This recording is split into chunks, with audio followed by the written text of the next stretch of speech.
किशोर तिवारी आपल्यासोबत जोडले गेलेले आहेत. काय पहिली प्रतिक्रिया आहे या अर्थसंकल्पावर? नाही, हा पहिला अर्थसंकल्प आहे. 5 वर्षाच्या कार्यकाळातील तो रोडमॅप आहे हम्म. आणि त्यांनी तो मिशन मोडमध्ये सादर केला.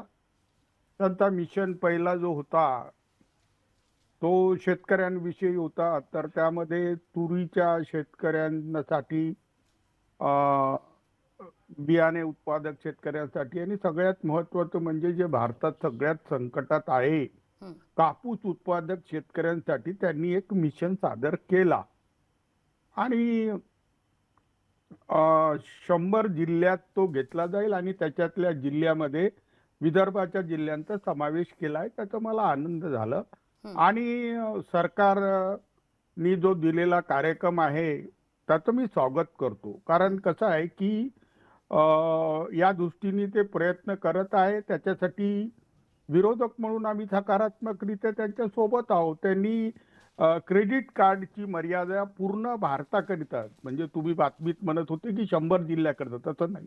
8 कोटी शेतकऱ्यांच्या क्रेडिट कार्डची मर्यादा ही 3 लाखावरून 5 लाख केली आहे.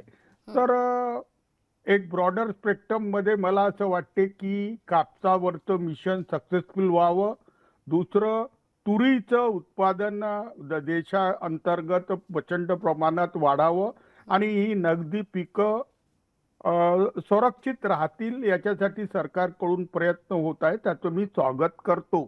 दुसरं महत्त्वाचं होतं की मिशन, त्यांचं शेवटचा जो मिशन होता त्या मिशन बद्दल त्यांनी जे म्हटलं की मध्यमवर्गीयांना 12 लाखापर्यंत इन्कम टॅक्स राहणार नाही आणि TDSचाही तो जो सिनियर सिटीजन लोकांना त्रास होतो तोही काढून टाकला आणि तो नवीन इन्कम टॅक्सचा सरळ ऍक्ट आणणार आणि लिटिगेशन अवॉइड करून हे सगळं होणार. आणि धनधान्य योजनेकरिता त्याचं संकल्पित स्वरूप समोर आल्यानंतर महाराष्ट्र सरकारचं पार्टिसिपेशन राहून ज्या ॲस्पिरेशनल डिस्ट्रिक्ट आहेत किंवा डिस्ट्रिक्ट आहे यवतमाळ, अमरावती, वर्धा याच्याकरता विशेष लक्ष दिलं जाईल आणि एक शेतकरी चळवळीचा कार्यकर्ता म्हणून आणि त्याचाच अभ्यासक म्हणून मी या सरकारच्या या बजेटला पॉझिटिव्ह घेतो आणि त्यांच्या या कार्यक्रमासाठी आम्ही त्यांना सहकार्य करू. मात्र जसं अरुण म्हणाले की कॅन्सरच्या औषधी करमुक्त केल्या आणि त्याच्यामुळे औषधी स्वस्त होतील, चांगलं आहे. ब्रॉडर स्पेक्ट्रम मध्ये हेल्थ टुरिझमला ते वाढ देत आहेत, परंतु भारताच्या मध्ये इतकं चांगल्या स्वास्थ्य सुविधा निर्माण होत आहेत तर त्यांना गव्हर्नमेंट पार्टिसिपेशन सुद्धा प्रायव्हेट सेक्टरमध्ये असलं तर खर्चाची सीमा फार कमी होईल आणि साऊथ ईस्ट एशिया किंवा मी तर फिजीचे लोक इलाज करायला इथेच येतात. म्हणजे भारतीय मुळाच्या लोकांना ज्या स्वास्थ्य सुविधा आहेत त्याचा फायदाही मिळावा असंही मी सांगितलं होतं. तर पुष्कळच्या गोष्टी ज्या आम्ही निर्मला सीतारामन यांना प्रपोज केल्या होत्या त्यांनी त्या गंभीरतेने घेतल्या. त्याबद्दल मी त्यांचा आभारी आहे आणि एक म्हणायचं म्हणजे केवळ विरोध करायचा म्हणून विरोध नाही, मात्र मी आता सुरुवातीला स्वागतच करतो आणि काही सरकारकडून इम्प्लिमेंटेशन मध्ये काही त्रुट्या असल्या तर मग विरोध करायला तयार आहे ना आम्ही आणि करू तो विरोध. परंतु 12 लाखापर्यंत लिमिट घेऊन जातील असं वाटलं नव्हतं. एकदम 12 लाखाची लिमिट केली, नंतर 12 ते 16 लाखाचा स्लॅब कमी केला, याच्यामुळे लोकांना फायदा होतो ना.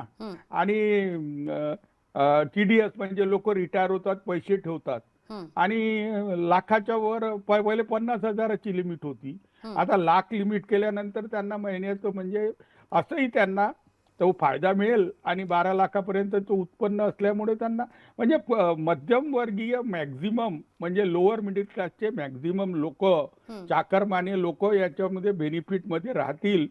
तर त्यांचा सगळ्यांचा विचार केला, शेतकऱ्यांचा विचार केला तर मला असं वाटते की आज स्वागत करणंच अगदी योग्य अगदी राहील. मुद्दा लक्षात येतोय, स्वागतार्ह आहे असं म्हणतायत. बोला. नाही, मला सर्वप्रथम हे सांगायचं आहे की जे चांगलं आहे त्याला चांगलं म्हणण्याची सुबुद्धी विरोधकांना आज सुचली, याबद्दल मी विरोधकांचे आभार मानतो.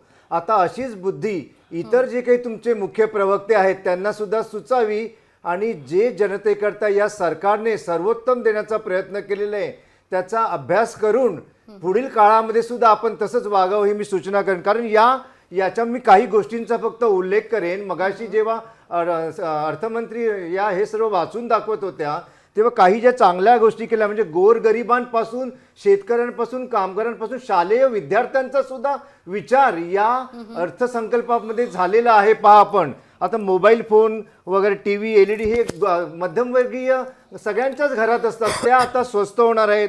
औषधं तर आहेतच, असे 36 महत्वाची औषधं कस्टम ड्युटीतून वगळली. हा सर्वात मोठा अगदी, याच्यामधला अगदी. लोकशाही मराठी ऐका, पहा, जागरूक रहा.